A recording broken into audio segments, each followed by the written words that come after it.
Hello my dear students, welcome back to my channel. I am Nitika Saini और आज की जो वीडियो है वो है chapter number 8 motion NCERT exercise questions. इससे पहले मेरी जितनी भी वीडियोस आई हैं इसमें मैंने इस चैप्टर को फिनिश कर दिया है। 1 2 3 4 5 आई थिंक 5 वीडियोज़ आई होंगी, प्लस इंटेक्स्ट क्वेश्चंस की भी वीडियोज़ हैं। ठीक है, तो ये जो है यहाँ पर हम एनसीईआरटी क्वेश्चंस करेंगे। एक्सप्लेनेशन मेरा फिनिश हो गया है, कंप्लीट कर दिया है। जिन्होंने एक्सप्लेनेशन अभी तक नहीं देखा है तो वो प्रीवियस वीडियोस जाकर देख लें और लिंक जो है उसका डिस्क्रिप्शन बॉक्स में मिल जाएगा सब वीडियोस का। क्वेश्चन आंसर्स जो इंटेक्स्ट क्वेश्चन है उनका भी लिंक डिस्क्रिप्शन बॉक्स में मिल जाएगा और जो ऊपर आई बटन आता है वहाँ पर भी मैं डायरेक्ट लिंक आपको दे दूँगी, तो जाकर आप देख लीजिएगा। फिर ही आपको एक्सरसाइज क्वेश्चन थोड़े जो है समझ में आएंगे। ठीक, वीडियो शुरू करने से पहले अगर वीडियो अच्छी लगे तो लाइक कीजिएगा और प्लीज़ ज़्यादा से ज़्यादा शेयर कीजिएगा, और जिन्होंने अभी तक सब्सक्राइब नहीं किया है वो प्लीज़ सब्सक्राइब कर ले मेरे चैनल को और बेल बटन को भी ऑन कर दे ताकि जो आने वाली वीडियो की नोटिफिकेशन से आने वाले और चैप्टर्स हैं, इसके बाद मैं केमिस्ट्री का चैप्टर स्टार्ट करूँगी, चैप्टर 2 केमिस्ट्री का, तो उसकी नोटिफिकेशन आपको जल्दी से जल्दी मिल सके। तो चलिए वीडियो में देरी ना करते हुए तो अब अपनी वीडियो शुरू करते हैं। Class 9th NCERT exercise question, chapter number 8 motion. Question number 1.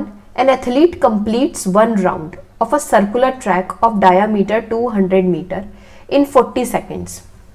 What will be the distance covered and the displacement at the end of 2 minute 20 seconds? एक एथलीट है जिसने एक राउंड एक राउंड मारा सर्कुलर ट्रैक का, जिसका डायामीटर था, जो सर्कल है इसका डायामीटर है आपका 200 मीटर और इन 40 सेकेंड्स 40 सेकेंड्स में उसने 200 मीटर का एक राउंड मारा। What will be the distance covered and displacement at the end of 2 minute 20 seconds? कितना उसने डिस्टेंस कवर किया और उसका 2 मिनट 20 सेकेंड पर कितना डिस्प्लेसमेंट आया, क्या डिस्प्लेसमेंट रहा। चलिए come to the solution. Given सबसे पहले क्या दे रखा है, डायामीटर दे रखा है 200 मीटर, तो सर्कमफेरेंस क्या हो जाएगा, पाई डी। सर्कमफेरेंस वैसे पाई आर स्क्वायर होता है, बट आर स्क्वायर को हम डायामीटर भी लिख सकते हैं क्योंकि आर इंटू आर जो होता है वो डी कहलाया जाता है, ये होता है ना रेडियस। ठीक, तो अगर ये 2 पार्ट में डिवाइड कर देंगे तो ये इसका डायामीटर बन जाएगा, ये पूरा डायामीटर होता है। ठीक है, तो डायामीटर क्या दे रखा है, पाई डी, यानी डी हमारा है 200 और पाई हमारा है सिर्फ पाई। अभी हम वैल्यू नहीं लिख रहे, वैल्यू आगे जाकर लिखेंगे। ठीक है, 40 सेकंड में उसने कितना डिस्टेंस कवर किया, 200 पाई मीटर, तो 1 सेकंड में कितना करेगा वो, 200 पाई डिवाइडेड बाय 40 मीटर। ठीक है, और 2 मिनट 20 सेकंड में कितना करेगा, पहले तो 2 मिनट 20 सेकंड को आपको इसमें कन्वर्ट करना पड़ेगा सेकंड में, तो आप ऐसे करके इसको 140 सेकंड आ जाएगा, कन्वर्ट कर लीजिएगा। तो 200 पाई डिवाइडेड बाय 40 इंटू 140। ठीक है, अब सबसे पहले क्या करेंगे, हम इस पाई की वैल्यू रखेंगे। इस पाई की वैल्यू 2 होती है, या तो 22/7 रख लीजिए आप, या फिर पाई की वैल्यू रख लीजिए 3.14। यहाँ बेटर होगा ये वाली वैल्यू रखनी। ठीक है, 200 multiply by divide by 40 multiply by 22/7 into 140। तो जब आप इसको कट करेंगे तो 2200 मीटर आपका डिस्टेंस आ जाएगा, यानी फर्स्ट पार्ट कंप्लीट हो गया डिस्टेंस। अब पूछा है डिस्प्लेसमेंट कि डिस्प्लेसमेंट कितना रहेगा। सबसे पहले तो डिस्प्लेसमेंट के लिए आपको नंबर ऑफ राउंड्स पता करने हैं कि उसने उस ट्रैक के, जो एथलीट है ट्रैक के कितने राउंड लगाए। तो पहली बात तो जो हमारा टाइम आया था सेकंड्स में वो 140 सेकंड्स आया था। जब भी नंबर ऑफ राउंड लगाने होते हैं तो आपको टाइम डिवाइडेड मतलब जो है 40 से डिवाइड कर देना है। ठीक है, यहाँ पर 40 क्या दे रखा है आपका ऊपर, सेकेंड। ठीक, और जो प्रॉपर टाइम आपका आपने सेकंड में निकाला था वो क्या निकाला था, 140। तो आप अगर इसे डिवाइड करेंगे तो 3.5 राउंड्स आ जाएगा, यानी 3.5 राउंड उसने लगाए 140 सेकंड में। ठीक है, therefore the final position of the athlete with respect to initial position, starting position के रेस्पेक्ट में उस एथलीट की फाइनल पोजीशन तो थी, is at the opposite end of circular track. ये यहां से लेकर वो 3.5 लगाएगा, 1 2 3 और इसका आधा। ठीक है, तो मतलब वो इसके अपोजिट में रहेगा, यहां पर इसके 3.5 पॉइंट राउंड कंप्लीट हो जाएंगे। तो जो उसकी फाइनल पोजीशन है, यहां से उसने शुरुआत करी तो उसके अपोजिट डायरेक्शन में उसकी फाइनल पोजीशन आ गई, यानी 3.5 राउंड पर। नेट डिस्प्लेसमेंट क्या होता है, diameter of a track net displacement, displacement का मतलब होता है कितना उसने ये मूव किया। तो इसका ये जो ये क्या कहना चाहिए, इसका जो बीच का ये पार्ट होता है डायामीटर, ये दिखाना है आपको डिस्प्लेसमेंट कि उसने यहां से लेकर यहां तक कितना ट्रेवल किया। तो ऑब्वियस सी बात है जितना मतलब इसका डायामीटर होगा, क्योंकि सर्कल का ये क्या कहलाया जाता है, डायामीटर कहलाया जाता है। तो डायामीटर कितना दे रखा है हमारा 200 मीटर, तो डिस्प्लेसमेंट क्या हो जाएगा 200। डिस्टेंस आ गया 2200 मीटर और डिस्प्लेसमेंट आ गया 200 metre. Now come to question number 2। Joseph jogs from one end A to the other end B of a straight 300-meter road in 2 minutes 30 seconds and then turn around and jogs 100 meters back to point C in another 1 minute. What are Joseph's average speed and velocities in jogging from A to B and from A to C?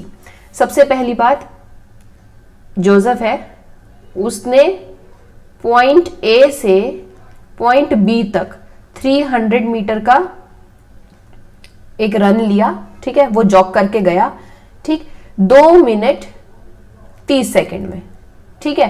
अब क्या हुआ, वो यहां रुक के वापस मुड़ा और उसने यहां से वापस मुड़ने के बाद 100 मीटर लगाए बस सी पॉइंट पर पहुंचने के लिए। वो सिर्फ 100 मीटर ही दौड़ा सी पॉइंट तक, और यहां से यहां तक आने में उसको 1 मिनट लगा।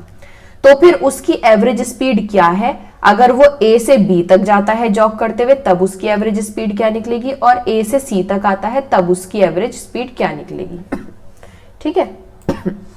सबसे पहले what is the given in the question, what is given in the question है distance covered from point A to B. A to B में उसने कितना डिस्टेंस कवर किया, 300 मीटर का, और ए टू सी में उसने कितना किया।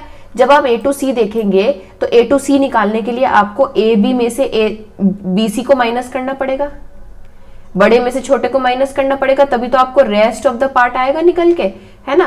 तो जब आप ए बी में से ए सी बी सी को माइनस करेंगे, यानी 300 में से आप 100 माइनस करेंगे तो आपका क्या निकल के आएगा, ए सी निकल के आएगा। रेस्ट ऑफ, सॉरी प्लस करेंगे, माइनस नहीं करेंगे प्लस करेंगे, ये और ये ए सी का मतलब हुआ यहां से उसने पहले यहां ट्रेवल किया फिर यहां ट्रेवल किया, ठीक। तो जब हम प्लस करेंगे तो कितना निकल के आएगा 400 मीटर। तो हम प्लस करेंगे यहां पर 400 मीटर आ गया। Time taken from point A to B, अब ए टू बी से उसने कितना टाइम लिया, 2 मिनट 30 सेकंड। जब आप सेकंड में कन्वर्ट करेंगे तो उसका 150 सेकंड आएगा। और ए टू सी के लिए क्या किया, 1 मिनट। तो पहले हम ए टू बी वाला भी प्लस कर लेंगे उसके अंदर, क्योंकि पहले तो वो ए से बी की तरफ गया था ना, उसके बाद वो सी पे आया है ना। तो पहले तो वो 300 मीटर उसने रन लिया, फिर वो 100 मीटर लिया, तो टोटल कितना रन लिया और कितने मिनट में लिया। तो 150 में अगर हम 1 मिनट को हम कन्वर्ट करेंगे 60 से मल्टीप्लाई कर सेकेंड्स में, तो 150 प्लस 60 कितना हो गया, 210 सेकेंड, ठीक। अब डिस्प्लेसमेंट की आई बारी। डिस्प्लेसमेंट ए टू बी में कितना रहा, 300 मीटर, ठीक, वो तो कॉमन सी बात है। अब ए टू सी में क्या डिस्प्लेसमेंट रहा, ए टू सी में डिस्प्लेसमेंट रहा, यहां माइनस होगा, टोटल में से ये वाला माइनस कर देंगे हम, 300 में से माइनस 100 कर देंगे, तो जो बचा हुआ होता है वो डिस्प्लेसमेंट होगा, ठीक है। इतना इसका जो वो बच गया रन, वो डिस्प्लेसमेंट हो गया, ठीक। तो 200 मीटर डिस्प्लेसमेंट हो गया। अब आती है हमारी एवरेज स्पीड, कि कितनी एवरेज स्पीड लगी। एवरेज स्पीड का निकालने का फॉर्मूला है जितना भी डिस्टेंस उसने ट्रेवल किया डिवाइडेड बाय टोटल कितना टाइम उसने लिया, ठीक। ऐसे ही वेलोसिटी निकालते हैं। यहां पर स्पीड के लिए आप डिस्टेंस यूज करते हैं, लेकिन वेलोसिटी के लिए आप यहां पर डिस्प्लेसमेंट यूज कर देते हैं, ठीक। तो total displacement divided by total time taken. Average speed पहले किसकी पूछी थी, ए टू बी की, देन ए टू सी की हम निकालेंगे। ए टू बी में क्या है, 300 डिवाइडेड बाय टाइम निकालना है, ठीक, 150, तो 2 मीटर पर सेकेंड। ए टू सी में टोटल स्पीड डिस्टेंस कितना आया था, 400, और टाइम टेकन कितना था, 210, तो इतनी आ गई। आती है वेलोसिटी के टाइम के ऊपर। वेलोसिटी 300 और 150 कोई चेंज ही नहीं था वेलोसिटी में, ठीक है, लेकिन यहाँ चेंज था। यहाँ हमने क्या की थी, वेलोसिटी माइनस करके निकाली थी। तो जो माइनस वाला 200 है उसको हम 210 यानी उसके टाइम टेकन से डिवाइड कर देंगे, तो 0.9 मीटर पर सेकेंड आ जाएगा। तो ये जितना भी आपका आया ये है हमारा आंसर, कि उसकी एवरेज स्पीड तो ए टू बी से ये थी और ए टू सी से ये थी। Average velocity A to B से ये थी और ए टू सी से ये वाली थी, ठीक है। चलिए come to the next question.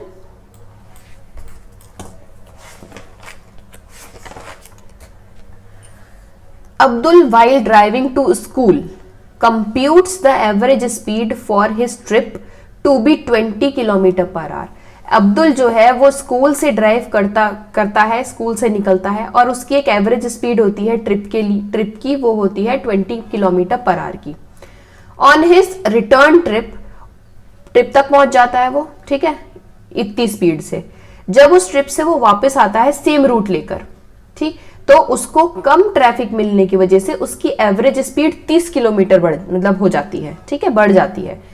अब what is the average speed of Abdul trip, अब उसको जाने आने में कितना टाइम लगा, कितनी स्पीड उसकी लगी, तो वो एवरेज स्पीड निकालिए। सबसे पहले क्या है, distance travel to reach school is equals to distance travel to reach home, ठीक, मतलब जितना डिस्टेंस इधर है उतना ही वापस आया, तो उसको हमने मान लिया d, ठीक। Time taken to reach school t1, ठीक है, जो टाइम टेकन लगा उसको स्कूल पहुंचने के लिए वो लगा t1, और घर पहुंचने के लिए लगा t2 टाइम। दो टाइम लगे ना, पहले तो ट्रिप तक जाने के लिए फिर वापस से आने के लिए, ठीक। Average speed while going to school, school जाने के लिए उसका एवरेज स्पीड निकालेंगे, total distance divide by time taken. Total distance हमने तो d मानी थी दोनों की, आने की जाने की, ठीक है। अब स्कूल के लिए टाइम टेकन लगा था t1 और उस इज इक्वल्स टू लगा था 20 किलोमीटर पर आवर, ये स्पीड थी, तो t1 is equals to d upon 20 is equals to 20 था ना, तो t1 को इधर ले जाओ, d को ये स्पीड को नीचे ले आओ, तो ये निकल गया हमारा पहला टाइम। नाउ अब स्कूल से वापस उसको घर जाना है, ठीक है, तो डिस्टेंस तो वही रहेगा क्योंकि सेम ही था, अगर 30 किलोमीटर यहाँ चला तो 30 ही वापस आएगा ना, है ना। लेकिन टाइम भाई ये बोला गया था कि क्या बोलते हैं, ट्रैफिक कम होने की वजह से उसको टाइम कम ज्यादा लग गया इधर, ठीक, तो T2 कितना था हमारा 30 किलोमीटर, तो T2 निकालने के लिए क्या करेंगे, इस T को इधर ले जाएंगे और जो 30 है वो इसके नीचे ले आएंगे, तो T2 आ जाएगा d अपॉन 30, यानी T1 दे रखा है d अपॉन 20 और T2 दे रखा है d अपॉन 30। अब एवरेज स्पीड पूछेंगे पूरे एंटायर ट्रिप की, स्कूल से घर से स्कूल और स्कूल से घर जाने के लिए, ठीक। Total distance divided by total time taken, formula obvious सी बात है स्पीड का क्या होता है, डिस्टेंस अपॉन टाइम, ठीक, तो total distance divided by total time taken. Total distance दो डिस्टेंस आए थे d प्लस d, तो दोनों को हमने प्लस कर लिया, divided by t1 plus t2 kilometre per hour. अब d प्लस d तो हमें पता ही नहीं, निकालना पड़ेगा, ठीक है। तो t1 कितना दे रखा है d बाय 20, t2 कितना था d बाय 30। यहां पर अब आपको ये देखना है कि ये आप चीजें सोल्यूशन कैसे होगा इसका, मतलब आप इसको सॉल्व कैसे करेंगे, ठीक। पहले तो नीचे वाले को इजी बना लो, ये जो फ्रैक्शंस दे रखे हैं इसको इजी बना लो एलसीएम लेकर मैंने ये सॉल्व किया तो 5d बाय 60 आया। अब इस 60 को क्या करेंगे, हम ऊपर ले जाएंगे, d प्लस डी कितना हुआ 2d, ठीक, multiply by 60 divided by 5d। अब d से d कैंसिल हो गया, तो 60 इंटू 2 120 डिवाइडेड बाय 5, जब हम इसको कट करेंगे तो 24 आ जाएगा, ठीक है, तो ये 24 किलोमीटर पर आवर। तो कितनी एवरेज स्पीड निकली स्कूल से घर और घर से स्कूल आने में, उसको 20 किलोमीटर पर आवर की स्पीड, ठीक है। Now question number 4. A motorboat starting from rest on a lake accelerates in a straight line at a constant rate of 3 meter per second for 8 second, ठीक। एक motor boat है जो rest से चल रही है, रेस्ट का मतलब होता है इनिशियल वेलोसिटी 0, ठीक। उसने एक एक्सेलरेशन कांस्टेंट रेट पर एक्सेलरेशन लिया, स्ट्रेट लाइन में वो मूव कर रही है। कितना एक्सेलरेशन आया था 3 मीटर पर सेकेंड, और टाइम कितना दे रखा है 8 सेकेंड के लिए। How far does the boat travel during this time, उस 8 सेकेंड के टाइम में ये बोट जो है वो कितना डिस्टेंस उसने ट्रेवल कर लिया। इनिशियल वेलोसिटी 0, एक्सेलरेशन 3 और टाइम टेकन दे रखा है 8। अब ये देखिए कि पहली सब चीजें दे रखी हैं, आपको कौन सा फॉर्मूला लगेगा इसमें, सेकेंड इक्वेशन ऑफ मोशन लगेगी sorry, second equation of motion लगेगी का मतलब क्या है, डिस्टेंस पूछा है यानी s पूछा है,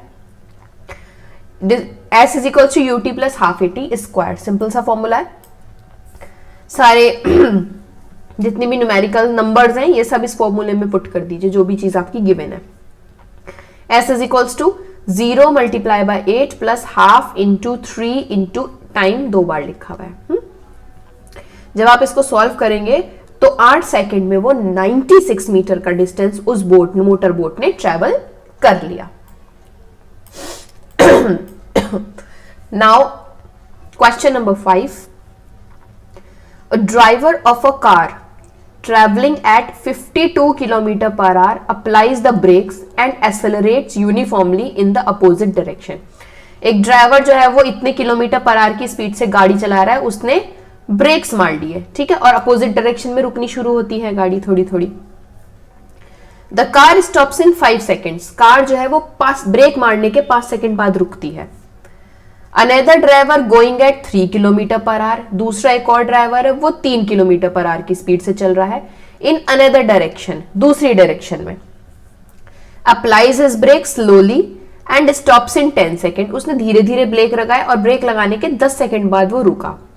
on the same graph paper plot the speed versus time, speed time graph पर आपको इन दोनों गाड़ियों का एक ग्राफ बनाना है। Which of the two car travelled farther after the brakes were applied, कौन सी दोनों में से कार है ब्रेक लगाने के बाद जो ज्यादा देर तक चली। सबसे पहले केस 1 देखते हैं। केस 1 में कार की इनिशियल वेलोसिटी दे रखी है यू, हमें 52 किलोमीटर पर आवर, हमें पता है कि वो इतने किलोमीटर पर आवर से चल रही थी, हमें चलती हुई मिली है, रुकने रेस्ट से नहीं चली है, ठीक। इसको हम मीटर पर सेकंड में करते हैं 14.4 मीटर पर सेकंड। अब इसने केस 1 वाली कार ने जो है टाइम कितना लिया t1 5 सेकंड का, तो final speed of car become 0 after 5 second of application brakes. Brake लगाने के 5 सेकंड बाद तो वो बिल्कुल ही रुक गई, ठीक, तो उसका जो फाइनल स्पीड थी वो कितनी हो गई, 0 हो गई, ठीक है। अब ऐसी गिवन दे रखा है केस 2 में, इनिशियल वेलोसिटी तो 3 किलोमीटर यानी 0.83 मीटर पर सेकेंड, ठीक, टाइम दे रखा है 10 सेकेंड, तो फाइनल स्पीड इसकी भी अप्लाई करने के बाद 0 हो जाएगी, ठीक है। अब ग्राफ लगाते हैं हम इसका, ठीक, देखो ग्राफ लगाना है, ये है स्पीड वाला एक्सेस और ये है टाइम वाला एक्सेस, इसको बोलते हैं एक्स एक्सेस, इसको बोलते हैं वाई एक्सेस, ठीक। स्पीड ये 1 2 3 4 सेकंड्स में चल रहा है, ये 2 4 6 8 ये भी आपका मीटर पर सेकंड में, मीटर में चल रहा है, ठीक है।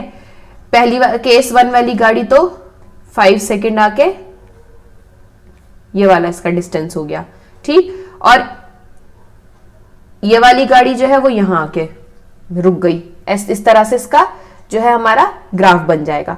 Distance covered by each car is equal to the area under the speed time graph. जो ये वाला एरिया बना इसमें डिस्टेंस कवर्ड निकालना है इसका, ठीक।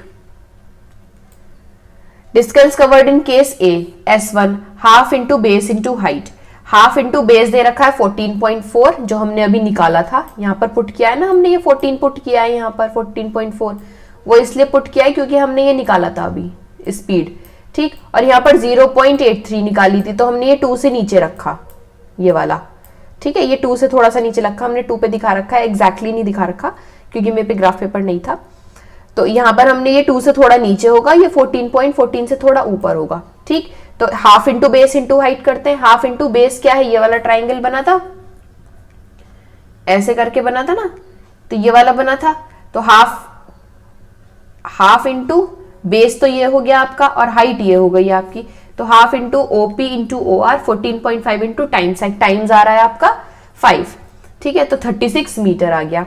ऐसी से सेकंड वाला केस निकाल लो, इसमें आपका आंसर आ जाएगा 4.15। तो distance covered in case A is greater than covered in case B, ये तो वैसे भी दिख रहा था क्योंकि उसका टाइम लिमिट वो डिस्टेंस कवर्ड ज्यादा था, 14.4 के आसपास था और इसका तो 0.83 था, तो वैसे ही दिख रहा था केस ए की जो है वो ज्यादा डिस्टेंस कवर किया गाड़ी ने बजाय कार बी के। Hence the car travelling with speed of इतने किलोमीटर वाली कार ने ज्यादा जो है डिस्टेंस ट्रेवल किया जब उसके ब्रेक लगे। कुछ डिस्टेंस ट्रेवल करते हैं, तो यहाँ पर हमारे 5 क्वेश्चंस फिनिश होते हैं, हालांकि इसमें 10 क्वेश्चंस हैं बट 5-5 करके एक्सप्लेन करते हैं। तो ये 5 क्वेश्चंस तो अब यहाँ पर फिनिश हो चुके हैं। जो भी कोई प्रॉब्लम हुई वो कमेंट सेक्शन में बता देना। जो नेक्स्ट 5 क्वेश्चंस हैं वो मेरी नेक्स्ट वीडियो में आएंगे, ठीक। और वीडियो लाइक कर दीजिएगा, शेयर भी कर दीजिएगा, प्लीज सब्सक्राइब कर दीजिएगा मेरे चैनल को, बेल आइकन को ऑन कर दीजिएगा। तो अभी के लिए इतना ही, मिलती हूँ मैं अपनी नेक्स्ट वीडियो में नेक्स्ट 5 क्वेश्चंस के साथ। Thank you for watching.